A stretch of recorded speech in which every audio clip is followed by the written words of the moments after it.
Each character in a play has a specific role to play. When these roles become blurred, often a production can lose momentum. The same is true in life. Each of us has a role to play in God's unfolding plans, in the great play of history. We have this story in chapter 6, where a crisis has hit this new movement. There is a crisis as there is division amongst the people. There are those who are Jewish and have been brought up in Israel, and those who are Jewish who are from different parts of the world. And there is a conflict that emerges as the Jews from other parts of the world claim their widows are not being looked after properly. The crisis brings real focus to people's roles. See, as the movement continues to grow, the apostles need to define what God has called them to do. What is their specific role? They believe their calling is to administer the word of God. And so they set up a thing called deacons. They choose 7 people who can carry out lots of the administration.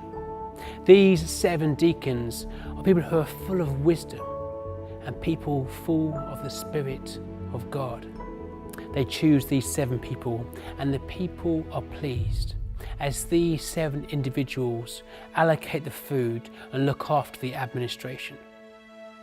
It's important that they discover their roles. And the same is true for us today. We must discover what is it that God has in store for our lives. What are the things we are passionate about? What are the giftings that God has given us?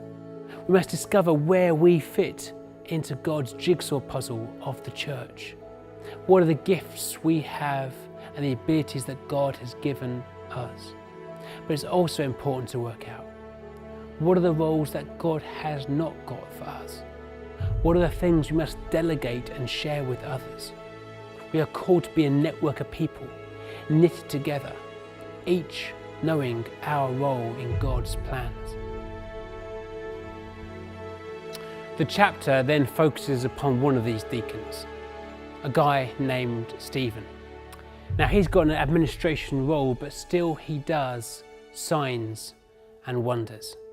The people are amazed, but there is also opposition as he's dragged before the official courts.